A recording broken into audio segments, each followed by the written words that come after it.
This is Nick. This is Jack. It's Tuesday, T-Boy, Tuesday, July 29th. And today's pod is the best one yet. This is a T-Boy. The top 3 pop business news stories you need to know today. I mean, Jack, today's stories are so good. What do you say we jump right into it? You ready for the first story? Hit me, Jack. What do we got on today's T-Boy? How did Astronomer, whose CEO was outed at that Coldplay concert, already rebound by hiring Gwyneth Paltrow as its spokesperson? Now that is a headline, Jack. The answer? Because Ryan Reynolds has a secret, mysterious ad agency. That's how, and we'll tell you about it. For our second story, the trade war is beginning the most important week of the year. And we just signed a deal with the European Union. So what is Trump's new negotiating strategy? It's 2 words: pain tolerance. And our third and final story. Outdoor Voices, the disruptive athleisure brand, has been struggling for a few years now. But Outdoor Voices just deleted all their social media posts, and they did it because they're bringing back their founder. Ty Haney, Yep. the OGOV, is back. Back, baby.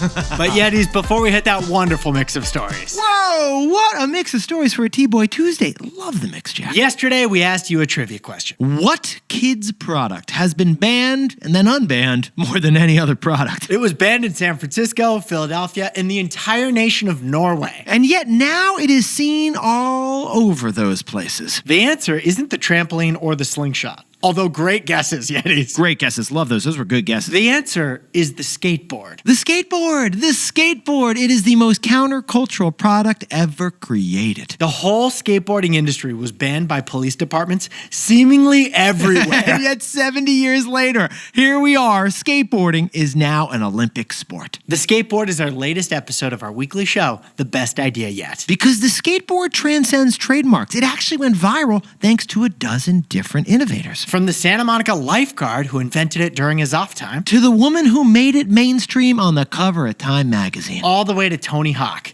who actually made the most money in skateboarding thanks to that video game, Tony Hawk Skateboarder. Tony Hawk making more money on the video games than the actual boards. And Nick and I realized that getting banned is actually the best thing that ever happened to the skateboard. Which feels like a life lesson your parents don't want us to tell you about. So check out the latest episode of The Best Idea Yet. We got a link in the episode description. But in the meantime, Jack, today's T-Boy is fantastic. What do you say we hit these 3 stories? Check out my ollie. I'm ollieing right now. Kickflip. You're just gonna have to trust me. You know, you're not wearing a helmet, Jack. There are kids listening right now. Come on. Hey Siri, order me some elbow pads and wrist guards. The wrist guards. The wrist guards. The numb-chucky wrist guards. 15 years before this song, 2 boys from the Northeast met in the dorm. They had an idea that caused a cultural storm. It's the best one yet, but the best is the norm. Jack, Nick, that's it. I don't even think they need to practice. 50%, that's a fat tip. T-Boy City on your at list. If you know, you know, cause we ready to go. We can't wait no more, so just start the show. Start the show.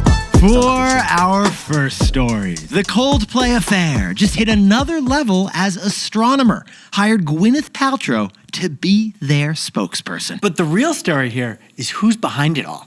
Ryan Reynolds and his mysterious ad agency. All right, all of those are terms we never thought we'd say in the same sentence, but, well, here we are, Jack, here we are. But first, what happened a couple weeks ago, it's officially got a name. Coldplay Gate, yeah. The CEO. The CEO and head of HR who had an affair and got outed by Chris Martin at a concert. Now, having those 2 executives canoodling turned out to be fantastic brand awareness for the company they worked for. Astronomer is the meme of the year. Yeah. And after 22,000 articles written about it, Astronomer is now the best-known data startup on Earth. Name me another data startup, Nick. Advertising's what you pay for. Publicity's what you pray for. Well, now the embroiled company behind the scandal has moved from defense to offense. Get this. Last weekend, Astronomer hired Gwyneth Paltrow as their spokesperson on a very limited, quote-unquote, basis. On a very temporary basis, is what Gwyneth said. She put out a video that totally ignores the scandal.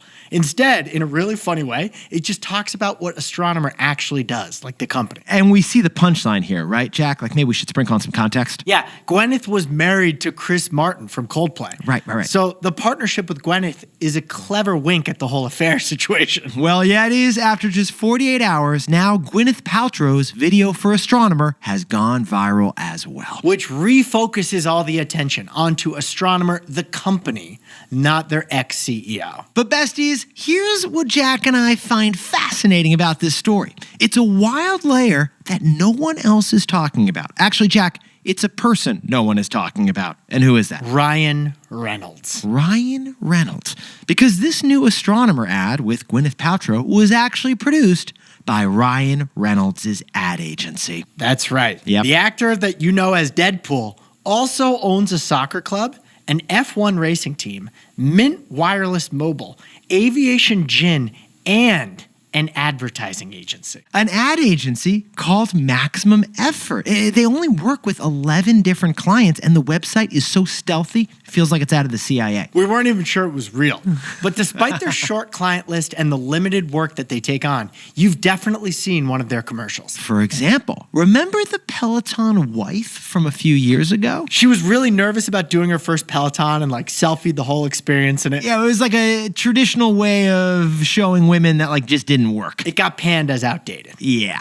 Well, Ryan Reynolds' ad agency got her in an ad for Aviation Gin mocking Peloton just 1 week later. And that video went viral because it was so perfectly timed and ripped on Peloton so perfectly. Okay, here's another way you've seen Ryan Reynolds' ad agency before. Remember when Mr. Big died on Sex and the City while riding a Peloton?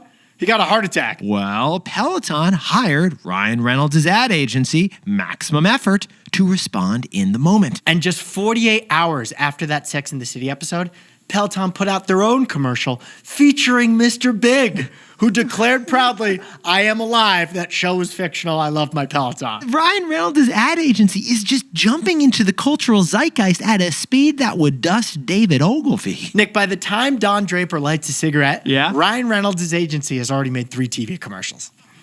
They're that fast. Saatchi and Saatchi lost their third Saatchi before Ryan Reynolds could pull this off. Jack, what's the takeaway for our buddies over in advertising? A new industry has emerged, Fastervertising.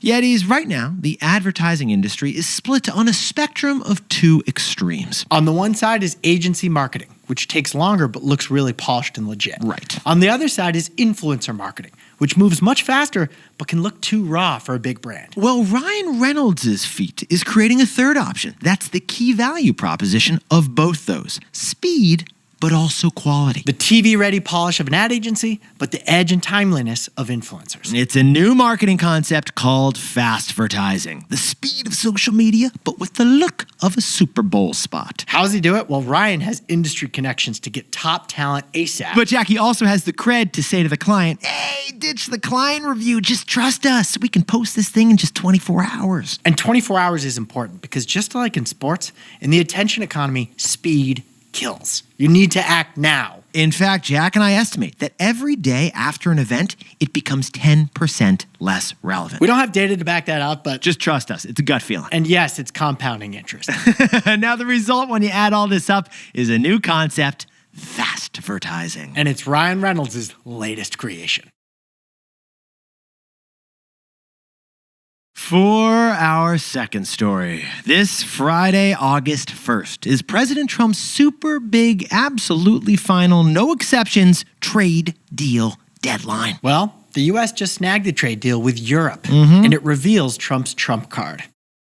Yetis, Trump's second presidency has been about picking fights.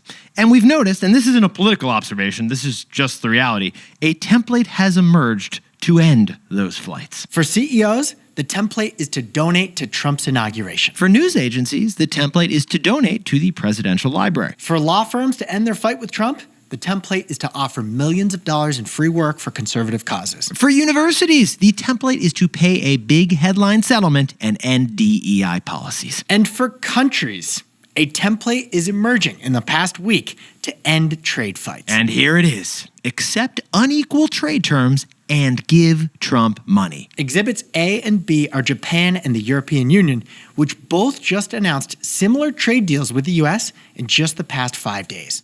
Here's the summary of the 2 trade deals. Most things Americans buy from Japan and the EU will be taxed 15%. But the stuff that the Japanese and Europeans buy from us Americans will not be taxed. So Japan's sushi and Italy's olive oil, a 15% tariff. But our beef and our bourbon, well, that is not facing a tariff in Europe. So in that sense, Trump won this trade deal. He got the U.S. better terms than the Europeans or the Japanese. But Jack, as our English teacher taught us, we should point out that the word winner is relative here. Because those 15% taxes on Italy's olive oil and Japan's sushi, we pay those taxes, and the prices of those things will rise because of them. And the tax revenues that America generates from these tariffs won't actually make up for the cost of the tariffs. Tariffs are just economically inefficient, like taxes in general are. So, Jack, we should point out there were some other details here in the trade deal. What else did Europe and Japan agree to this week? Each of them agreed to spend nearly $500 billion on American things. Japan is giving Trump a $600 billion fund to invest in America as he pleases, with no timeline and no strings attached. And the European Union is pledging to buy U.S. natural gas instead of Russian natural gas, but we should point out that transition was already happening. So those are the deals. But besties, if we just pause the pod for a sec and look at our calendars right now, wild situation, Jack. 15% tariffs on Europe and 15% tariffs on Japan? If that had been announced back in April when the trade war kicked off, we'd all be panicking right now. These are giant tariffs. But compared to the huge tariffs actually announced on Liberation Day back in April, 15% feels kind of timid. That's right. Wall Street's been re-anchored and now become comfortable with tariffs, at least for now. They're just glad the trade war isn't escalating. So Friday, August 1st is T-Day, the deadline to reach deals with 24 other countries, or else Trump is going to triple or double the tariffs. So, Jack, what's the takeaway for our buddies who are everyone watching the trade war? As one EU diplomat put it, Trump worked out exactly where our pain threshold is. Yetis, interesting thing. The front pages of the European newspapers yesterday were livid. They were accusing leaders of caving to Trump's bullying. Germany and France's prime ministers called yesterday a dark day that will bring considerable damage to both Europe, the United States, and the whole world. By accepting inferior trade terms, both Europe and Japan are giving Trump the trade war victory that he seeks. And why are they doing it? Well, their economies are weaker than ours. That's why. Japan and the EU are more vulnerable to trade war pain than the United States is. Deals come down to that simplicity. Those countries, they need access to the U.S. market more than we need access to theirs. So they were willing to accept inferior terms. Or as one European diplomat put it, Trump worked out exactly where our pain threshold is. Hey Yetis, if you're a bestie, take a sec and hit that subscribe button. And like this video while you're at it. If you leave a comment, by the way, we'll read it. For our third and final story, Outdoor Voices, the fallen athleisure icon, just brought back its founder after 5 years. Ty Haney has returned. But the new Outdoor Voices won't look like the old. No, it won't. And that's precisely the point. All right, Yetis, fun fact and full disclosure here. Our first ever advertiser of our company, who was it, Jack? Outdoor Voices. It was Outdoor Voices. We accepted a few items of merch as compensation. Yeah, we gave it away for free. And dude, that merch, I still have it. When we went on the run in Chicago before the show, I know. which by the way, Yetis, Jack stopped us every mile to look at the architecture because he needed a break. But Yetis, back to our story. The first athleisure company to put a brand before biceps was Outdoor Voices. Founded in 2013 by a 23-year-old woman named Ty Haney, a graduate of the Parsons School of Design. And here was her differentiator from Nike, Lululemon, and Under Armour. Outdoor Voices would be the only athletic company that didn't focus on performance. Instead, they focused on community. They organized run clubs early and pledged empathy over aspiration. Outdoor Voices moved to Austin before moving to Austin was cool. Yeah, and their doing things hat, you've seen it because it became a lifestyle statement. The result? Cool kids rocked OV instead of Lulu or Nike. So at Outdoor Voices peak around 2019, they had 9 stores, $38 million in revenue, and a $110 million valuation. Everything was fantastic except, yeah, Jack, the company was very unprofitable. So then, like several millennial girl bosses, Ty got taken down from inside her own company. It was the 2010s girl boss breakdown. Glossier, The Wing, Away. Media companies were writing takedowns of female founders. We saw it happen. Here was the pattern. Nick and I read a bunch of these. A reporter would speak to former employees of the company, then publish a hit piece on the company that was critical of the female founder's management style. But we should point out there was real tension inside of Outdoor Voices. It wasn't just a gender thing. There was actually a generational tension at the company. Here's the breakdown. On one side, you had the old school board led by baby boomer Mickey Drexler, famous for J. Crew and Gap. He was frustrated that sales were doubling at the company, and yet they were losing tons of money. Meanwhile, Ty, the founder, found all this legacy experience to be crowding the company. But by raising outside money, Ty lost control of her company. So she got fired by the board in 2020. And since then, Outdoor Voices has stopped doing things. They shut all their stores, they lost their style, and they sold the company to private equity. Now, besties, Jack and I, while working out in our Outdoor Voices hoodies, thought the brand was dead, the company was gone, until this week. The PE firm invited Ty Haney to come back to the company. We need you, Ty. You're our only hope. Which is kind of a shocking move for a private equity company to do. So the news is that OV is literally going founder mode again. Ty Haney is back as founder, partner, and co-owner to breathe second life back into her athleisure brand. So Jack, what's the takeaway for our buddies over at Outdoor Voices? In order to go backward, you must go forward. Yetis, Ty is the latest boomerang CEO to return to a company. Whitney Wolf Herd, she's doing the same thing to save Bumble, the dating app, right now. But Ty isn't going back to the old OV from 5 years ago, business as usual. Right. She's going to do things different. Here's what we found fascinating. Outdoor Voices is still going to be rooted in the same ethos of doing things, but the product and brand are going to look different. She described it as more bold, confident, and sexy. She doesn't want to do what already exists. Yes, some of their cult classic products are going to stay, like the cloud knit leggings, but the rest, it's going to change. The font, the logo, the color palette, they'll all look different. They even wiped clean the entire Outdoor Voices Instagram to eliminate the past. It's hard to acknowledge, but they realize they can't go back to the old. The old OV failed. To go back, there must be something new with it. Ty Haney's boomerang to returning to Outdoor Voices, it could bring it back to glory, but only by going forward. Going backwards by going forward to go forward.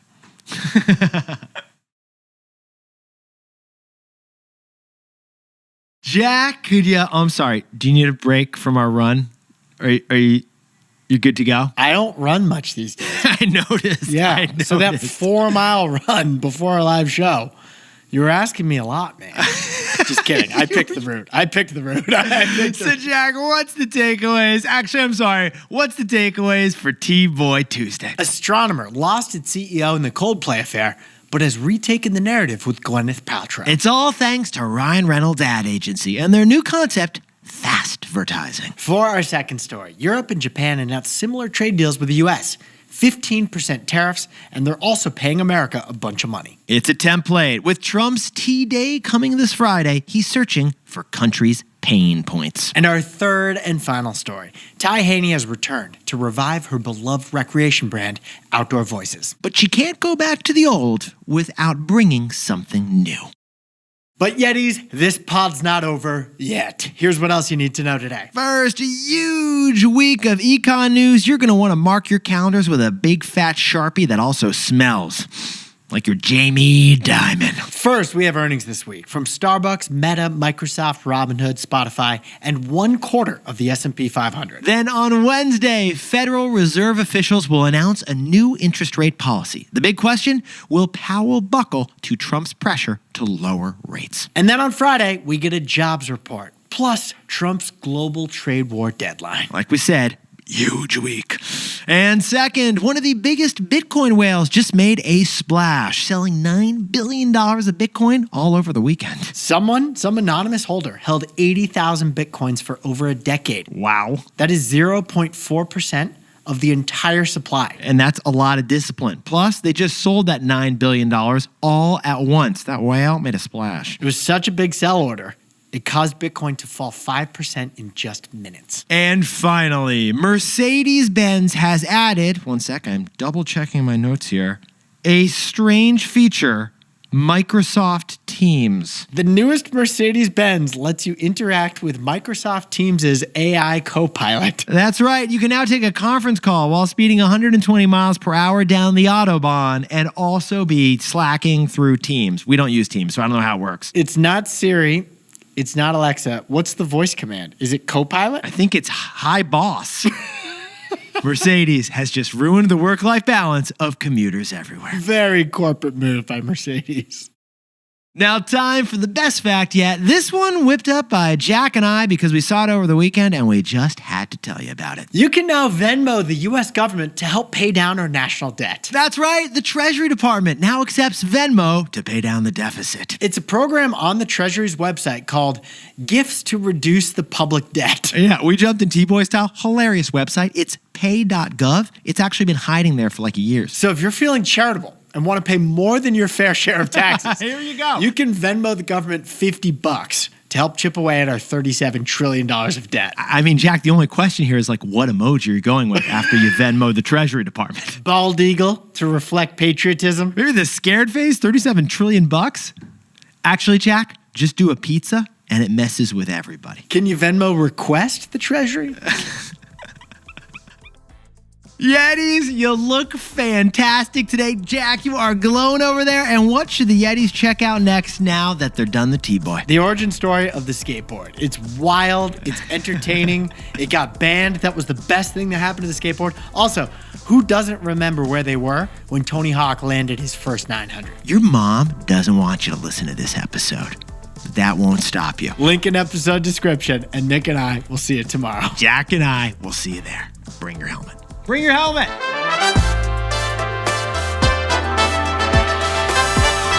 And before we go, a shout out to Sports World, specifically Tony at Sports World, who helped customize the White Sox and Chicago Cubs jerseys that Jack and I wore on stage at our live show in Chicago. Tony, I freaking love this jersey. Thank you for the logistics. And Daniel Wilkinson and Casey Longstreth are officially engaged in New Zealand. Guys, congrats. Let's see some ring pics. Happy 1-year anniversary to Abdul and Hafia in upstate New York. And Daniel Briscoe, happy birthday down in lovely Louisville, Kentucky. Happy 24th birthday to Joe Hauer of Milwaukee, Wisconsin, the youngest and strongest of all the Hauers. It's true. And Katie Borders, happy 22nd birthday, celebrating and enjoying life down in Key Largo, Florida. And happy birthday to Raj Gupta in Clarksville, Maryland. Also, Jack, some belated birthdays we missed last week during our live show. Willapoochie, happy 2nd birthday down in Canton, Ohio. Congratulations. And happy birthday to Kaylee Fish in Wheeling, Illinois. And Clay Davidson from Huntsville, Alabama is a newborn, and their first podcast, boom, it's T-Boy. Makes sense. And happy birthday to Jamarian Brantley in Pensacola, Florida. Retired and loving every minute of it. This is Jack. I own stock of Bumble. Nick owns stock of Lululemon and Nike. And Nick and I both own stock of Peloton, Robinhood, Spotify, and we own some Bitcoin, and we own ETFs of the S&P 500. A Bitcoin named Ben.